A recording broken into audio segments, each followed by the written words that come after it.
First up is HF1425 Scraba. Looks like he's gathering his materials for his presentation. I am. Thank you.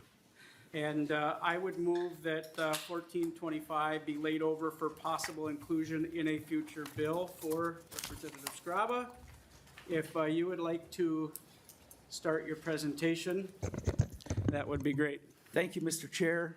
The intent of my bill is to stop the sale of the land inside the boundary waters to the federal government. I have, and I apologize, I thought it was, and it's not, so I'm going to read it rather than let you guys.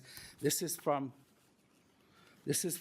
Public Law 88-577, the 1964 Wilderness Preservation System Act.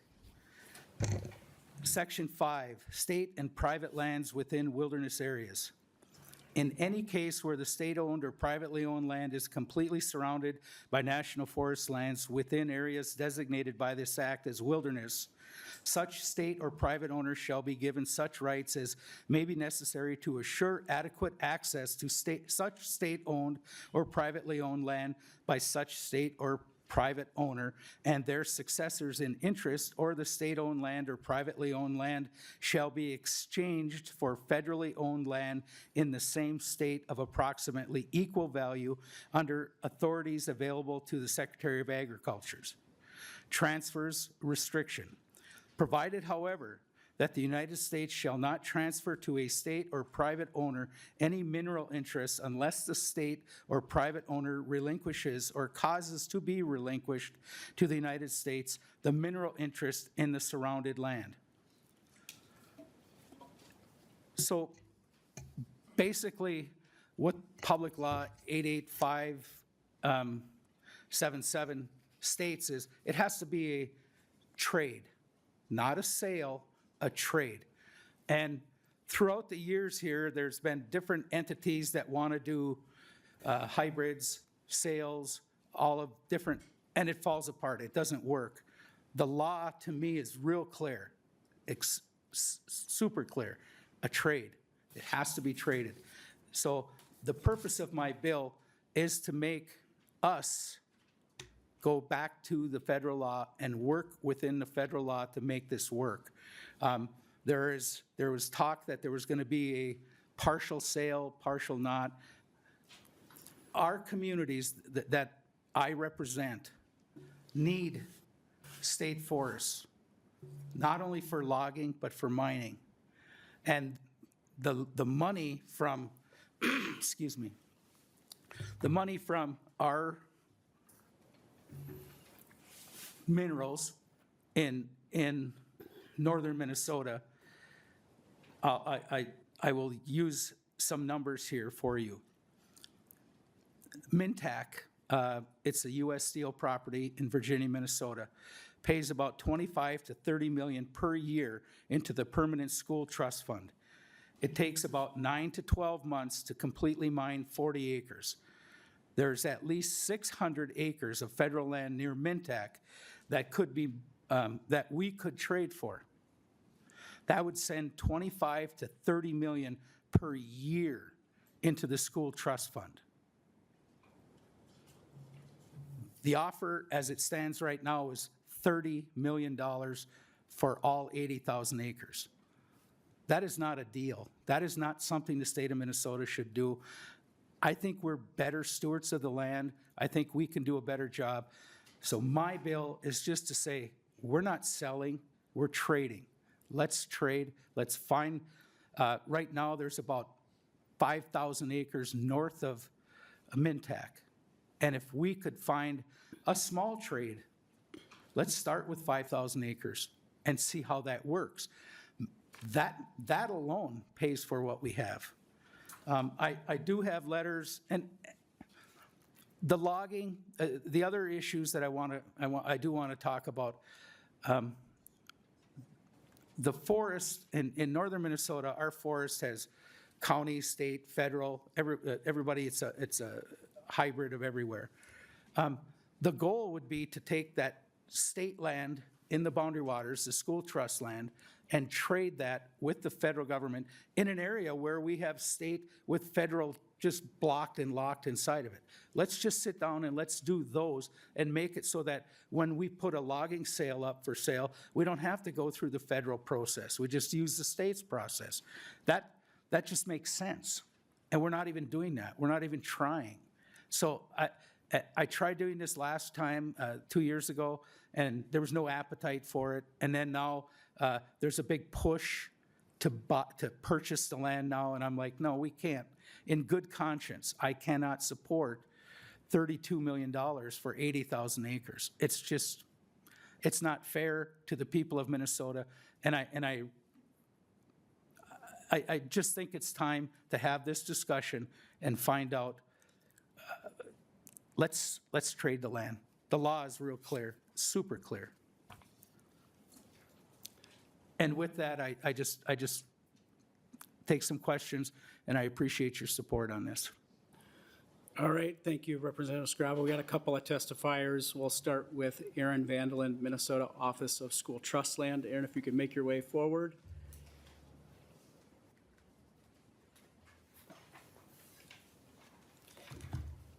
Please introduce yourself for the record and share your thoughts on the bill.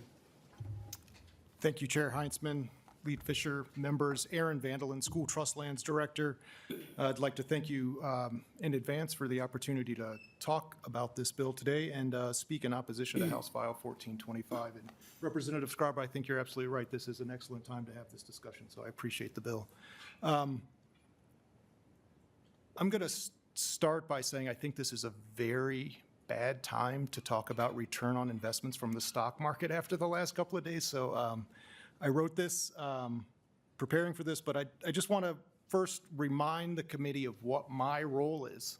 And my role is to provide advice to the legislative branch and the executive branch on all things school trust lands, including sales. Our office is guided by the goal of the Permanent School Fund, which is in statute. It's 127A31, and it requires us to secure the long-term maximum return from those lands consistent with our fiduciary responsibilities imposed in the Constitution, consistent or with sound natural resource and management principles. That guides our work. We take an objective analysis to all projects that DNR proposes, all bills that are introduced, and make no mistake, selling school trust lands is the last opportunity that we can make off of school trust lands to fund education. This is not a land management issue. This is an education funding issue. These lands have been locked in the boundary waters since 1964 and have earned $0 for education. Zero. I don't dispute that Representative Scrabble thinks that these lands are important for his communities. I know that they are an important part of the rural economy, but the land exchange is off the table. It is not an option.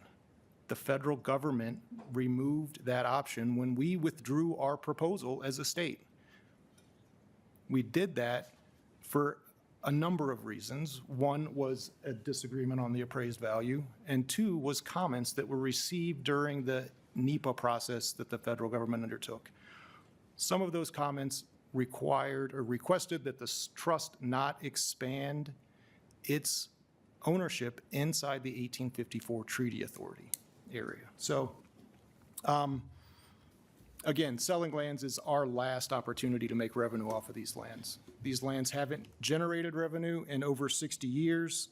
And just as an example of why it's important not to sell the lands, when I took this position in September of 2015, I agreed with the Dayton administration, or I should say got the Dayton administration to agree that we needed a moratorium on the sale of school trust lands while we inventoried them. And we still have that moratorium. We sell very few school trust lands a year, usually less than 200 acres. They're usually as a result of a trespass or something along those lines. With respect to the boundary waters lands, as I said, the exchange is not viable. We did get laws passed in 2012 that expedited the land exchanges, required us to identify lands or prioritize lands for that exchange that would have done exactly what Representative Scraba said. Unfortunately, those lands were not available from the federal government. We started off with a 90,000 acre pool of lands for trade. That quickly dwindled down to roughly 30,000 acres. So those lands were taken off the table. We didn't have the opportunity to exchange for those lands. When the exchange was pulled and we only had an opportunity to move forward with a sale to resolve this issue, the Office of School Trust Land was asked to provide some analysis on what the long-term economic benefit to the beneficiaries were. This isn't long-term benefit to the communities that Representative Scraba is talking about. These lands are for the beneficiaries. 850,000 students in K through 12 education. 300 plus school districts, 180 plus charter schools receive those benefits every year. I did that analysis. It's not a full-blown economic analysis. I'm not an economist, I'm an attorney. That analysis was pretty straightforward on what the return on investment would be if we were to sell those lands and invest that in the stock market. I modeled it over a 50-year period, because that is the period of an average rotation for a forest. $30 million, again, I recognize what happened in the stock market the last couple of days. $30 million invested by our State Board of Investment, who does an excellent job, over 50 years. That $30 million, because of compounding, turns into $800 million. $30 million invested at half of that rate, 3.5, is $400 million. The return on investment from investing in forest lands over that same period is $4.5 million. This is magnitudes greater to invest it in stocks and spin off interest and dividends, and that's what funds education. The sale of the lands will secure that long-term interest for the school trust. It will consolidate the federal government's ownership in the boundary waters. We are not exchanging our mineral rights. Mineral rights were never on the table. And also moving forward with the sale respects our obligations to the tribal nations in the state. With that, I'll stand for questions. Thank you. Thank you very much. Next, we have Assistant Commissioner Bob Meyer, DNR.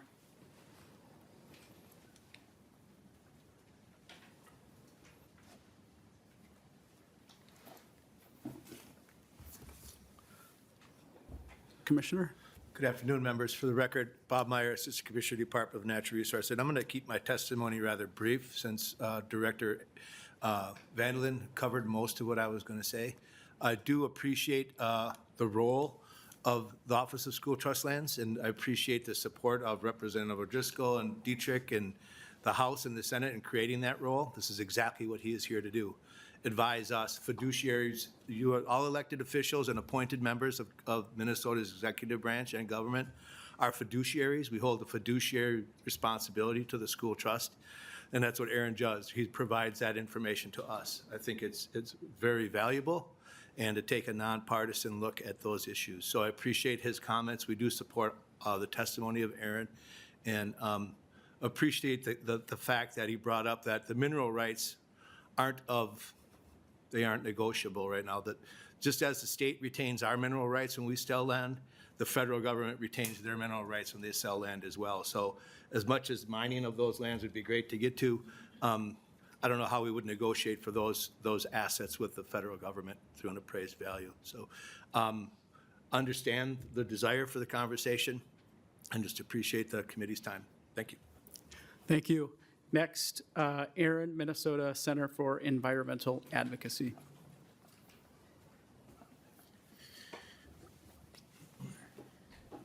Please introduce yourself for the record and go ahead. Thank you. Thank you, Chair Heinzman, members of the committee. Thank you for the opportunity to testify on HF1425. My name is Aaron Clems, and I'm the Chief Strategy Officer at the Minnesota Center for Environmental Advocacy, or MCEA. MCEA is a nonprofit organization celebrating our 50th year. Actually, we just got done celebrating that. It's our 51st year of using law and science to protect the state's natural resources and the health of its people. The 80,000 acres or so of school trust lands located in the 1.1 million acre Boundary Waters Canoe Area Wilderness are a long-standing discussion item, both in the area and also here in St. Paul.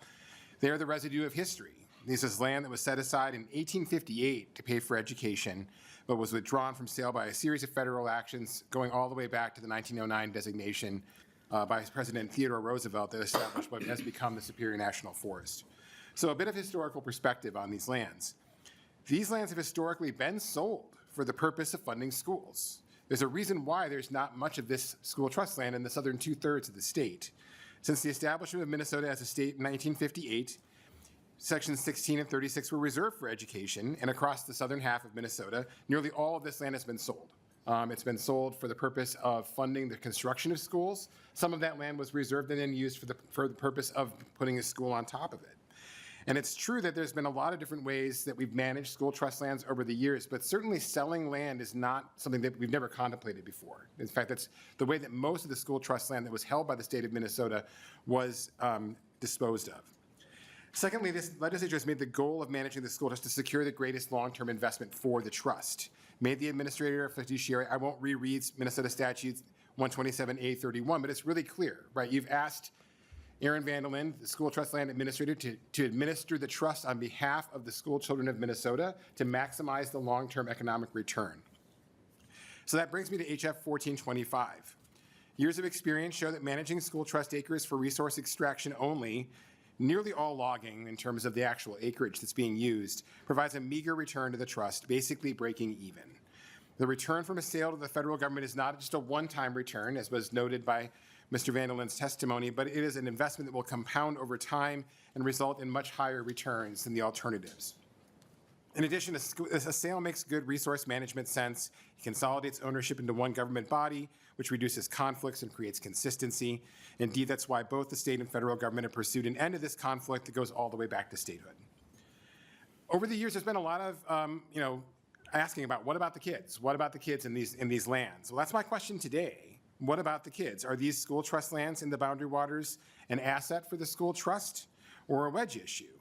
Are the wants of the timber industry greater than the needs of the school trust to maximize the long-term economic return to school kids? HF 1425 conflicts with the goals in statute. If the bill advances, it will show that years of concern about revenue into the school trust weren't genuine but strategic. The legislature has made the school trust administrator a true fiduciary to the school children of Minnesota, so let him do that. And please vote no on HF 1425 or don't include it in a further bill as you go down the line. And I'd be happy to answer any questions you might have. Thank you. Yep, thank you. And next is Amanda Hefner, Save the Boundary Waters. As Amanda makes her way, I'll just quickly mention if folks did the math or wanted to do the math offhand, I think at 80,000 acres, $30 million, that's $375 per acre. Interesting. It seems somewhat low if you ask me, but go ahead and introduce yourself for the record. Thank you, Chair Heinzman. Members, my name is Amanda Hefner, and I am testifying today on behalf of Save the Boundary Waters. I am here to oppose HF 1425. This legislation would prohibit the sale of state-owned lands in the Boundary Waters Canoe Area Wilderness to the U.S. Forest Service and repeal Minnesota Statute Section 9282. Such a result would be harmful to public education funding for Minnesota students, violate the trust under which state school trust lands were transferred to the state of Minnesota, and also frustrate the consolidation of federal ownership of Minnesota's crown jewel, the Boundary Waters. When Minnesota became a state in 1858, the federal government granted sections 16 and 36 of each township to the state for the purpose of funding education. Section 8 of the Minnesota Constitution requires that the proceeds of sales of the school trust lands be deposited into a permanent school fund. Approximately 80,000 acres of school trust lands are currently within the Boundary Waters and do not generate revenue for the permanent school fund. If these lands were sold to the U.S. Forest Service, the proceeds would be deposited into the permanent school fund where they would generate investment returns for Minnesota schools in perpetuity. This bill advocates for an exchange, but the state of Minnesota and the Forest Service have determined that an exchange of these lands is not feasible and that a sale is not in the public's best interest. Additionally, an exchange would deprive three Ojibwe bands that signed the Treaty of 1854 of their rights to hunt, fish, and gather on U.S. forest lands. The state would receive in an exchange because those rights do not exist on state-owned land. Financial analyses have shown that Minnesota students would be far better off if the school trust lands in the Boundary Waters were sold to the U.S. Forest Service and the proceeds were deposited into the permanent school fund. A purchase by the U.S. Forest Service would deliver to the fund approximately $847 million in 50 years, whereas a land exchange and logging of federal lands acquired by the state would be significantly less. Exchange parcels would also not include mineral interest, and mining would not be available on federal parcels, which was discussed. That would become state lands. This sale is good economics and consolidates land ownership in the Boundary Waters Canoe Area Wilderness, and for these reasons, I encourage you to oppose this bill and instead support the sale of school trust lands located within the Boundary Waters to the U.S. Forest Service. Thank you for your time and allowing me to testify today. Thank you, and I'll just quickly check, as we often do, is there anybody else in the audience that would like to testify? Not seeing any, I will open it up to member questions, or I think we might have an amendment. Lead Fisher. Thank you, Chair Heinzman. I would like to offer the DE1 amendment. This would say that we would go ahead and encourage the sale of the land in the BWCA. And we've heard a number of items brought up here from our testifiers. I think some of the important things that we need to keep in mind as we're looking at this is that, number one, this would provide income right off the bat that we don't have right now. We are taking a look at significant amounts of income that would come in for our schools here within the district. And eventually it would also put the end very differently. We're going to take care of this once and for all. The federal government has authorized $50 million out there to proceed with the sale. We just need to get things moving on our end here, and I think the quicker we can do it, the better. And the other thing that I like about the fact that we've got the sale is it's preserving the treaty rights for the tribes versus if we're doing swapping of land, et cetera. Having talked to this amendment, what I'm actually going to do is I'm going to withdraw it at this time. And instead, because we've talked so much about the fact that this has an impact on our education system of our funding, I would rather make a motion that we re-refer this to the Education and Finance Committee, because I feel that's something that has the potential of having as much as $800 million in finance funding for education, should really be looked at by that committee first. Okay, members, with the amendment withdrawn and a motion to re-refer to the Education Finance Committee. Do we take that up now or later?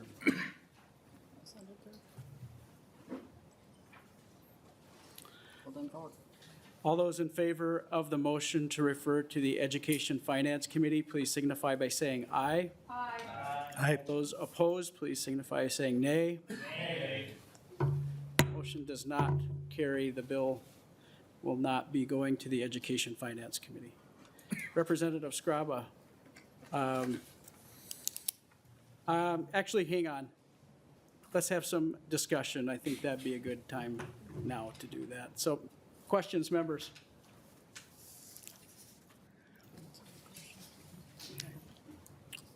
Representative Jacob has a question. Yeah, I guess it's not so, thank you, Chair Heinzman. Not so much a question for Representative Scraba, but whenever we've done land acquisition in Winona County, when I was county commissioner, government is always required to pay fair market value. They can't pay more than fair market value, but they can't pay under fair market value. And in my part of the state, agriculture land, about 10,000 an acre, crop or wooded land, around 5,000 an acre. And if you took 80,000 acres times 5,000 per acre, that would be $400 million. So how the state would propose to buy this for $30 million, I don't understand that. And why wouldn't the general citizenry be in line to buy it at $375 per acre at that tremendous markdown compared to the government? This just doesn't, I'm not looking for, when the government condemns land, what's the word, not adverse possession. But anyhow, this, yeah, eminent domain, that's the word I was looking for. So this just doesn't seem like it falls in line with current practices. And it's more of a comment, I guess, than a question. Representative Scraba, if you had any comment on that? Thank you, Mr. Chair. Representative Jacob. The condemnation was used when the boundary waters was set in place in 1964. They went to all the resorts and said, we're taking you. And they gave them fair market value at the time for that. You know, now, apparently that doesn't work when you're dealing with government to government. Apparently you can give them $325 an acre. And more than anything, I guess that since the subject was broached by Representative Fisher, the $50 million that the federal government has set aside, they're willing to give the state $34 million. Where's the other $17 million go? So, I'm just, and some of the other, like, I heard this story about the tribes, that if the state gets the land, the tribes can't hunt on it. And I'm like, they're hunting on our state land now. They're in our state forests, they're in school trust land. They have the same rights as they do on federal land, to the best of my knowledge. And I don't know why it would be different. They're in the boundary waters. I have friends that I hunt with that are natives, and we go in there and hunt. So on school trust land. And I don't understand this part that keeps coming up, that it's the tribes can't use school trust land. I disagree. They're using it now, so. Representative Fisher, Lead Fisher. Thank you, Chair Heinzman. And listening to Representative Jacob about the price of land out there, it varies across the state. I know that here in the Twin Cities, when I first moved into my area in Maplewood, you could get a lot, which is maybe a quarter of an acre, for about $10,000. Right now, if you could find that lot open, it'd be somewhere between $200,000 and $300,000. So land varies of where it is throughout the state. And I think one of the things to help clarify is how is the price determined. I'm wondering if the DNR could come up and maybe answer questions a little bit, is how the price and how the things were set, if they could answer that question. I believe the Assistant Commissioner is still here, or maybe there's someone else that would like to address that question from DNR.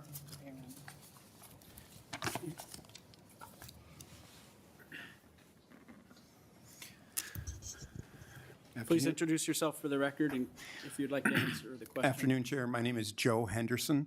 I am the Division Director for the Lands and Minerals Division, Minnesota DNR. So our appraisal for the Boundary Waters land is dated, and we have a new appraisal out. We should have those numbers soon. But the bottom line is this was done by an independent appraiser. So we hired a professional appraiser outside of the DNR that does this for a living to appraise these lands. Some of the challenges are like lands. Again, you have to take the wilderness designation into consideration, knowing you can't go build a house there.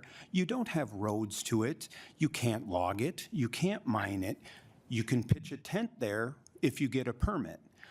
You have to put the whole context around the appraised value of the land to come up with what it is fair market value, and I would argue pretty tough to find a market, right, that's real similar. So they looked across the United States at, other parks or lands or other things, and our professional appraiser came up with this value. Again, it's dated. We're looking to update it. That update may drive that price up a little higher. We should have those numbers soon.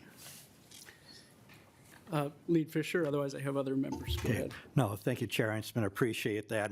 And I think that's a great example of showing, the independent way that the price is established out there, and that trying to come up with a fair market value sometimes is kind of tough, and I appreciate the fact that it's being updated. Thank you. Representative Schultz. Thank you, Mr. Chair, and Representative Scraba. I mean, there's really no one who knows this area better than you. I know you've lived around the boundary waters. You've almost lived in the boundary waters, for lack of a better way of putting it, for the amount of time that you have spent there. And so I know how deeply you care for this area. You've been a local elected official to the area. You know this issue inside and out, and so I appreciate you bringing this bill. And I'm just struck sort of by some of the comments that I've heard today, because of the landscape that we're working through in the federal, state, and local level here today, and a little bit surprised that there's appears to be this sentiment that this should be at the federal level rather than the state level, when we've heard comments just last week saying we need these protections at the state level. And I don't see, just like looking at the whole, looking at what has been a conversation, I don't see the benefit in transferring this land that's state-owned at this point. It reminds me of the TV show Yellowstone and the value of property. And for the amount of people around this table right here who value the boundary waters, how could we go along with the sale of land at $375 an acre? I don't know how we could justify that as a state. And so I support your bill, Representative Scraba. Thank you, Representative Schultz. Representative Jacob, you had another question. Thank you, Chair Heinzman. So I guess for the DNR, when you say the appraisal is dated, when is that date? Looks like we're discussing who to address that. Again, introduce yourself and. Again, Joe Henderson, Minnesota DNR Lands and Minerals. In discussion with Director Vandelin, 2020 was the original appraisal. They become dated, or stale is another term used, after 5 years. So we're having an appraisal done. It's already actually been done. The data is just not public yet. So the Representative Jacob. Yeah, the 375 acres is from a 2020 appraisal. Is that correct? That is my Correct. understanding. Okay. And so Representative Jacob. So coincidentally, when you compare that to other land in the county, so I'm very familiar with southeast Minnesota, same exact scenario, wooded land, you can't get a permit to build a house on it because of steep slope overlays, you can't mine on it, you can't use it for agriculture, you can't do anything on it except for pitch a tent. But you couldn't buy any land in southeast Minnesota for less than $5,000 per acre. So if you're comparing this to property in the mountainous area of western United States, I don't think that's a fair comparison to other land in Minnesota. And quite frankly, the citizens of Minnesota should have the right to purchase that for $375 if it's going on the auction block for that cheap. So that's my comments. Representative Finke. Thank you, Mr. Chair. I just have a clarifying comment or question for the author. Is the sale of this land for the purposes of owning it because of values of ownership in the state and the beauty and et cetera? And I just heard that we can't mine it and we can't log it and we can't build it and we can't build a road on it. But I heard you say specifically you want to log it and you want to mine it. And I appreciate you saying that, because often we don't just say out loud the thing we're trying to do, but now I'm real confused. Representative Scraba. Thank you, Mr. Chair. Representative Finke, great question. I was speaking about the land outside the boundary waters. When the land is swapped, then it can be logged, it can be managed. The minerals may take time after that. There may have to be another bill to transfer the minerals. That would come in time. The main thing, our communities rely on wood product to survive. We have different communities that need it, and those are jobs, those are people, those are real, that's tangible. The wilderness, the idea of the school trust land in the wilderness not doing anything, it should do something. You know, somehow that land needs, and I am not advocating for logging or mining in the boundary waters. That's not what I mean. What I mean is the state should just trade the land. The Department of Agriculture, the Secretary of Agriculture, in this law has the ability to trade. And for the life of me, we just need normal, it's a deal. Let's do the deal. Let's sit down and trade this land. And there has to be a solution. One of the issues, and I appreciate your question, one of the one of the issues here, we talk about 80,000 acres. It's really 116,000 acres. 80,000 acres is the school trust. There's still a lot of county land in there, and there is still some private land in there that once their families pass away, then that land reverts back to the federal government. But when the appraisal, we're having a hard time with the appraisal, you know, it's hard to find, how do you put a value on wilderness? Because the appraisal rules, you have all of their books. The question that I have is, the $17 million out of the $50 million is for land outside the boundary waters. Is that $325 an acre too? Members, just quickly mention, the bill is going to be laid over, and then pointing out, just looking at the clock, we are coming up on just over 30 minutes on this discussion, so we're going to need to wrap it up fairly soon. But Representative Finke. Thank you, Mr. Chair. Thank you, Representative Scraba, for your answer. Yeah, I mean, I know that I'm not a person who comes with detailed information of the value of land and acreage in various parts of the state of Minnesota. But I come from the tradition that says wilderness is doing something, and we should value it and preserve it. I know that that's something else I think we really do probably agree on as a state. Representative Hansen. Thank you, Mr. Chair. And, you know, I was confused for a moment, you know, because these types of debates we haven't had for a long time, maybe 6 years. And it's debate by anecdote, debate by personal experience, debate by television shows. And all that masks the reality of this has been dealt with trying to find solutions on transfers, on sales, and all this for decades. Hasn't worked. So this is the last option because people have been trying to solve this. But I thought to myself, you know, Representative Schultz, what was the end of Yellowstone? What happened to the land? Hey? They gave it back. Representative Hansen, thank you for the spoiler. That doesn't really help us if we're trying to get through it. Representative Jordan. Thank you, Mr. Chair. That saves me a show. I guess I don't have to watch now. I guess I have a question for Director Vandeland, if he could come back. Representative Jordan. Thank you, Mr. Chair. And since this bill is not going to ed finance, can you explain why the current proposal means more money for kids? Like, maybe there's like something like compounding interest or something that goes into this. Why is the current proposal that's going forward better for every child in Minnesota that goes to school? Director Vandeland. Thank you, Mr. Chair. Representative Jordan, members, Aaron Vandeland, School Trust Lands Director for the record. The money that would be the sale proceeds, let's just call it the sale proceeds. And just to be clear, $30 million was a hypothetical that I used based on the 2020 appraisal. The new number is higher, and I will get to your question, but I want to address some of the inaccuracies. The $51 million that was appropriated from the federal government in 5 separate appropriations was to fund all of it because that's what we thought was would be the appraised value when we got the appraisals. To say that this land has been appraised is an understatement.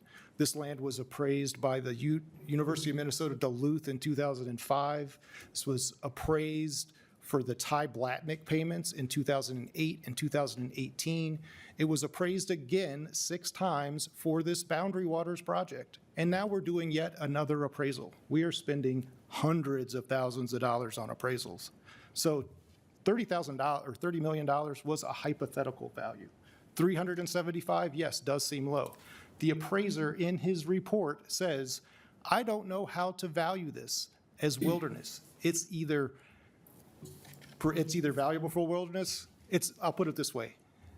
It's valuable as a wilderness asset. It is not valuable as a school trust asset that's supposed to generate revenue.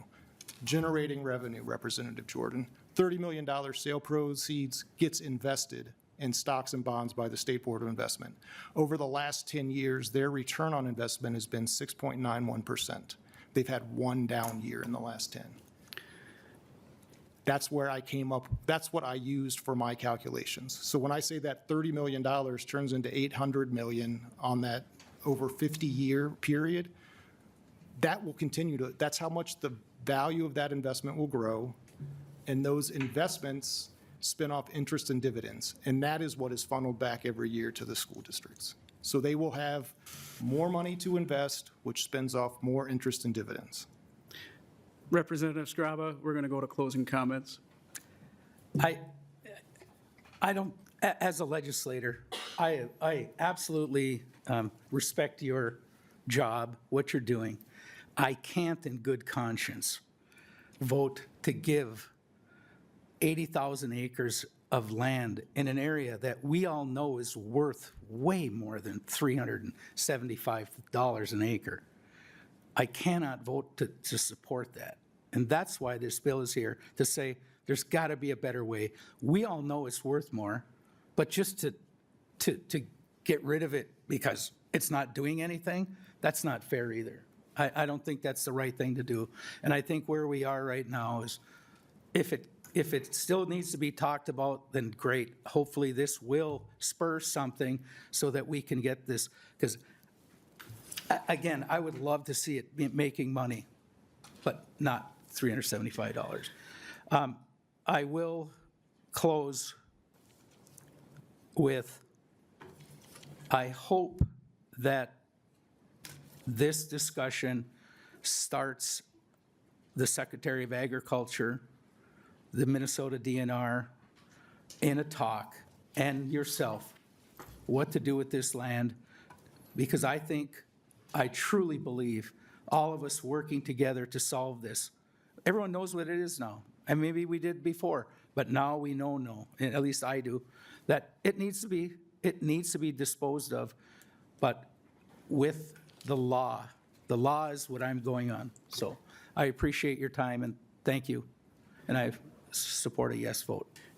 Thank you, Representative Scriba. As you are not a member of the committee, I will renew the motion that House File 1425 be laid over for possible inclusion. All those in favor? It's habit, sorry.